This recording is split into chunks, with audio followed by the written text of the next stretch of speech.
আমরা 7টা গুণ আজকে অর্জন করবো। কয়টা? 7টা গুণ যারা অর্জন করবে আল্লাহ তাদেরকে আরশের ছায়া না, আল্লাহ নিজের ছায়া ধরে রাখবে। কার ছায়া? কার ছায়া? আল্লাহ। আরো জোরে বলেন আল্লাহ। আল্লাহর ছায়া। আবু হুরায়রা থেকে বর্ণিত, নবী হুরায়রা রাদিয়াল্লাহু আনহু قال رسول الله صلى الله عليه وسلم سبعة يظلهم الله يوم لا ظل إلا ظله। 7 ব্যক্তিকে আল্লাহ ছায়া দিবেন, যেদিন আল্লাহর ছায়া ছাড়া কারো ছায়া থাকবে না।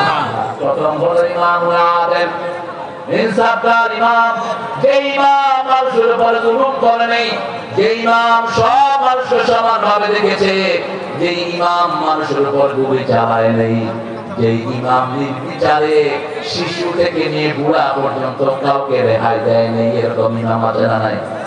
কথা বলেন না কেন? ইমাম মানে হলো নেতা। ইমাম মানে কি? নেতা।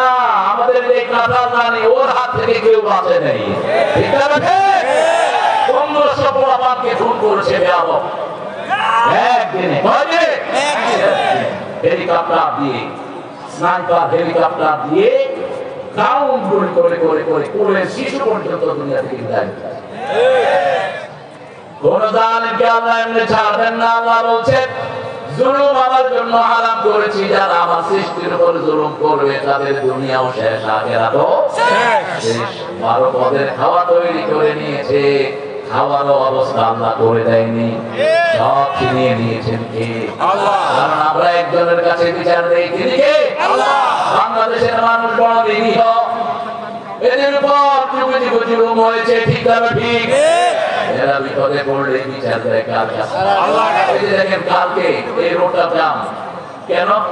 ওই যে দরবেশ 60,000 শ্রমিকের পয়সা শয়তান দেয় 2 মাস। এদের দোকান বাকি, ঘর বাকি, খাওয়ার পয়সা বাকি, ঠিক আছে ঠিক?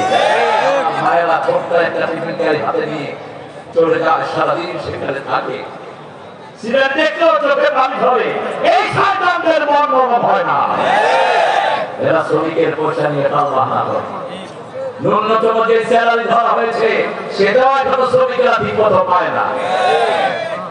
আমরা আল্লাহর কোরআন নিয়ে থাকবো, আমাদেরকে সান্ত্বনা দান করবেন কে?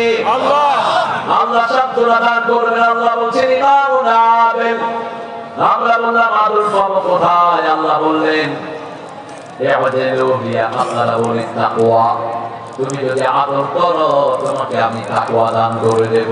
সুবহানাল্লাহ। তাকওয়া আছে যেখানে, আদল আছে সেখানে। ইন্নাল্লাহা ইয়া'মুরু বিল আদলি ওয়াল ইহসান ওয়া ইতা'i যিল কুরবা ওয়া ইয়ানহা আনিল ফাহশাই ওয়াল মুনকারি ওয়াল বাগি ইয়া'ইযুকুম লা'আল্লাকুম তাযাক্কারুন। প্রত্যেক জুমাতে ইমামরা এই আয়াতটা পড়ে, এই আয়াতটা ঢুকিয়েছেন আব্দুল আজিজ, ওমর ইবনে আব্দুল আজিজ, পঞ্চম খলিফা যাকে বলা হয়। এখানে এজিদের লোকেরা হাসান হোসেনকে গালি দিত এই জুমার খোতবায়, সেই গালি ক্যান্সেল করে সেখানে ঢোকানো হয়েছে ইন্নাল্লাহা ইয়া'মুরু বিল আদলি ওয়াল ইহসান। আল্লাহ আপনাদেরকে আদেশ করছেন আদল করার জন্য। কোন কোন জায়গায় আদল করবেন আল্লাহ বলে দিয়েছেন, فانكحوا من النساء ما طاب لكم مثنى وثلاثا ورباعا فإن خفتم ألا تعدلوا فواحدا. You can marry 2, 3, 4. You have failed. You only able to make justice among your whole life. Islam one. দুটি বিয়ে করো, তিনটে করো, চারটি করো, কিন্তু আমল করতে না পারলে একটা বেশি মুখে আনবি না। কার কথা? ফাওয়াহিদা, একটা। রাসূল বলতেন আমার খালিদা যদি জীবিত থাকতো দ্বিতীয় বন্ধনে জীবনে আমি আবদ্ধ হতাম না। আজকে পরকীয়ায় ভরে গেছে সমাজ, শিক্ষাটা ঠিক। আজকে মেয়েরা সুস্থ ভাবে সমাজে চলতে পারে না, কারণ ইন্টারনেট এদের জন্য মুখ্য ভূমিকা পালন করে। আপনি চোখ হেফাজত করবেন না, লজ্জাস্থান হেফাজত করবেন না, দুনিয়াও শেষ, আখিরাতও শেষ। একজন নারী তার স্বামীর ব্যাপারে একজন সাইকিয়াট্রিস্ট মানসিক ডাক্তারের কাছে গেলেন, গিয়ে বললেন, ডাক্তার আমার স্বামী আগের মতো আমাকে আদর করে না, খবর নেয় না, স্নেহ করে না, আমার সাথে কথা বলে না, আমার স্বামীর একটু চিকিৎসা দরকার। তিনি নিয়ে গেলেন স্বামীকে। স্বামীর সাথে কথা বলার পরে বোঝা গেল স্বামী পরনারীতে আসক্ত। তিনি বললেন, স্বামী আপনি কি কোরআন শরীফ মানেন? বলতে মানি। সূরা নূরের একটা আয়াত আল্লাহ বলেছেন, কুল লিল মুমিনিনা ইয়াগুদ্দু মিন আবসারিহিম ওয়া ইয়াহফাযু ফুরুজাহুম। আমি মুসলমান, আমি আপনাকে একটা আয়াত মানার জন্য অনুরোধ করব। যদি মানেন আপনার রোগ ভালো হয়ে যাবে, আর যদি না মানেন রোগ ভালো হবে না। এখন যে পুরুষ শুনেছে সে বলছে এতটুকুই, আপনাকে এত টাকা বিক্রি দিয়ে আসলাম, শুধু এই নূর মানলেই হবে? না, হবে। চোখটাকে অবনত রাখো, লজ্জাকে হেফাজত করো। চোখের সাথে লজ্জার হেফাজতের সম্পর্ক আছে না নাই? তিনি চলে গেলেন, বলছে আপনাকে 1 মাস সময় দিলাম। 1 মাসের আগেই মহিলাকে বললো আপনার স্বামী ভালো হয়ে যাবে, আর ওই লোকটাকে বললো আপনিও ভালো হয়ে যাবেন। চলে গেলেন। প্রথম দিন তিনি অফিসে যান, অফিসের চারপাশে সোনো আলতাদের আমের আছে না নাই? এদের দিকে তাকাতে আজকে তিনি ওয়াদা করেছেন আল্লাহর সাথে। কার সাথে? আল্লাহর সাথে তিনি চোখ নিয়ে রাখলেন। ওনার সাথে বিভিন্ন মেয়েদের সম্পর্ক হয়, উনি তাদের সাথে কথা বলেন, ডেটিং এর সময় দেন, বিভিন্ন জায়গায় বের হয়। যখনই কোরআন শপথ করে ওয়াদা করা হলো, তিনি আর তাদের ফোন রিসিভ করে না। 1 দিন 2 দিন 3 দিন 4 দিন, 1 সপ্তাহ পরেই ঘরে গিয়ে বিবিকে ডাকছে, ও বিবি তুমি কোথায়? বিবি বলছে, তুমি চিৎকার করছো কেন? বাচ্চারা ঘুমাচ্ছে, তুমি তো এতদিন ডাকো না, এখন ডাকো কেন? বিবি আমি আমার ভুল বুঝতে পেরেছি, আমাকে আল্লাহ রাব্বুল আলামিন দুনিয়াতে পাঠিয়েছে আমার স্ত্রীকে সময় দেওয়ার জন্য। এই চোখ যদি আমি অন্য জায়গায় দেই, আমার প্রাইভেট প্রপার্টি যেন অন্য জায়গায় ব্যবহার করি, দুনিয়াও শেষ, আখেরাত তো শেষ। আমি যদি ভুল বুঝতে পেরেছি, আমাকে তুমি মাফ করে দাও। আজকে আমাদের অধিকাংশ যুবকগুলো ধ্বংস হয়ে যাচ্ছে চোখের কারণে। ঠিক আছে, ঠিক? রাস্তাঘাটে অ্যাক্সিডেন্ট হয় কিসের কারণে? এই নজরের কারণে। আফগানিস্তান এটা কন্ট্রোল করেছেন। এখন পৃথিবীর 3 নম্বর দেশ আফগানিস্তান অর্থনৈতিকভাবে। আফগানিস্তানকে আমরাও ভিক্ষা দিয়েছি। 3 বছর আগে বাংলাদেশও ত্রাণ পাঠিয়েছে আফগানিস্তানে। এখন সেই আফগানিস্তান ওয়ার্ল্ডের 3 নম্বর পজিশন। কয় নম্বর? 3 নম্বর। জিজ্ঞেস করা হলো, how do you overcome your poverty? আপনারা দরিদ্র থেকে এত তাড়াতাড়ি উঠে আসলেন কেমনে? তারা বলছেন আমরা 3টা জিনিস করেছি। প্রথম আমরা করেছি, আমরা ক্ষমতায় বসিয়েছি লা ইলাহা ইল্লাল্লাহ, লা ইলাহা ইল্লাল্লাহ, লা ইলাহা ইল্লাল্লাহ মুহাম্মাদুর রাসূলুল্লাহ সাল্লাল্লাহু আলাইহি ওয়াসাল্লাম। 2 নম্বর, মেয়েদেরকে ঘরে ঢুকিয়ে দিয়েছি। মেয়েরা কেউ রাস্তাঘাটে থাকবে না, থাকতে হলে পর্দা নিয়ে থাকতে হবে। এখন মেয়েরা রাস্তাঘাটে নাই, বাচ্চারা অ্যাক্সিডেন্ট করে মেয়েদেরকে দেখতে দেখতে। ঠিক আছে, ঠিক? কথা বল না কেন? কারণে ছুটি হয়, গাড়ি চালাবে না, মোটরসাইকেল আলাদা। একমাত্র কারণ হলো মায়েরা। মায়েরা আপনারা যদি পর্দায় থাকেন, আপনাদের মর্যাদা বাড়বে না কমবে?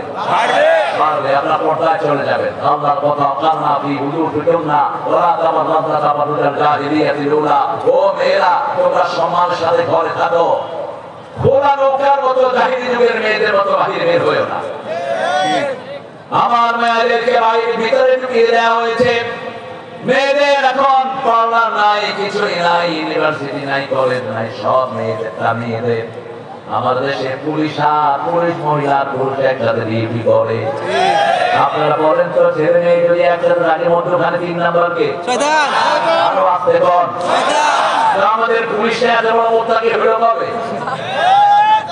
কবে হয়েছে এত বড় মোত্তাকি? এই পুলিশ মেয়েদেরকে ঘরে ঢুকিয়ে দাও। পুলিশ মেয়েরা পুলিশের মধ্যে ডিউটি করবে, কোনো আপত্তি নাই। ঠিক আছে, ঠিক? কেন এটা চালু রেখেছো? রাতের বেলা দেখে দেবা একজন পুরুষ আর একজন মহিলা। আল্লামা সাইদি সাহেবকে চিনেন তো আপনারা?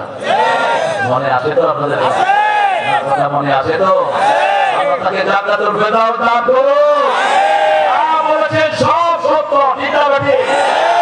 বেশি দেরি করবে না, তোমরা কাছে লাগায় আমরা পড়ায় একটা থাকি দেবো, বাংলায় দিল্লি গিয়ে পড়া।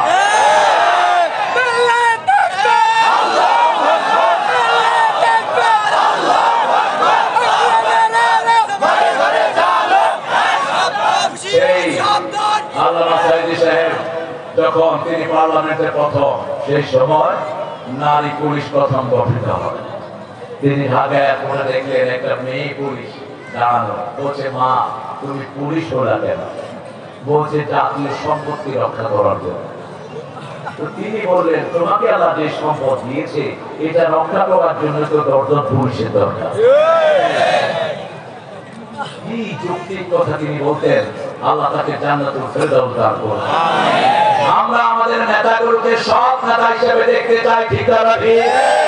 এখন উপদেষ্টা পরিষদের ভিতরে কিছু নোংরা লোক ঢোকানো হয়েছে। লাঠি মেরে বের করে দাও। আমরা বড় স্বৈরাচার ফেলিয়েছি, ছোট্ট গাড়ি ফেলাতে দুজনেও লাগবে না। উল্টা পাল্টা কিছু ঢোকাবা না, বেরোমাদি চোর ছেচর চরিত্রহীন এরকম কোন লোককে আমরা উপদেষ্টা চাই না, ঠিক না ঠিক? সারা বছর তিনি ল্যাংটা নাটক বানান, ল্যাংটাগিরি করেন, আর উপদেষ্টা পরিষদে তুমি তাকে নিয়ে নিবা। ব্যবসায় সাধু ব্যক্তি তাকে নিয়ে নিবা, পেয়েছো কি তুমি? কার পরামর্শ নাও? মিস্টারি যারা আন্দোলন করেছে তাদের পরামর্শ নাও, যারা অতীতে দেশ চালিয়েছে তাদের পরামর্শ নাও। জিয়াউর রহমানের কথা না বললেই নয়, একটা ব্রিফকেসের ভিতরে কি পাওয়া গেছে? সেরা গেঞ্জি, একটা তসবিহ, আর কি? জায়নামাজ, আর কি? জায়নামাজ। বিএনপি যেন সেই আদর্শ থেকে সরে না যায়। সেই আদর্শ থেকে সরে গেলে বিএনপি কোনোদিন মাথা তুলে দাঁড়াতে পারবে না। আমরা এক আল্লাহর কাছে সেজদা দেব, ঠিক না ঠিক? আল্লাহ ছাড়া কাউকে পরোয়া করতে জানি না আমরা। আমাদের শুরু এবং শেষ আল্লাহ। বলে বলেন আল্লাহ। লা ইলাহা ইল্লাল্লাহ। ইমামুল আদেল, যে ইমাম নামাজ পড়বে না সে আমার ইমাম হতে পারবে না। যে ইমাম আল্লাহকে মানবে না সে আমার ইমাম হতে পারবে না। আল্লাহ বলছেন ইমামুল আদেল যে হবে, 10 জন লোক কারো আন্ডারে থাকলে কয়জন? 10 জন যদি কারো আন্ডারে থাকে, ওই 10 জনের একজন যদি তার বিরুদ্ধে কমপ্লেইন দেয়, তার জন্য জান্নাতে যাওয়া সম্ভব নয়। আর 10 জন যদি বলে আমাদের ইমাম খুব ভালো, আমাদের নেতা খুব ভালো, আমাদেরকে কোরআন দিয়ে চালিয়েছে, আমাদের কারো উপর তিনি বৈষম্য করেন নাই, ওই নেতাকে তখনই আল্লাহ নিজের ছায়ায় নিয়ে নিবে।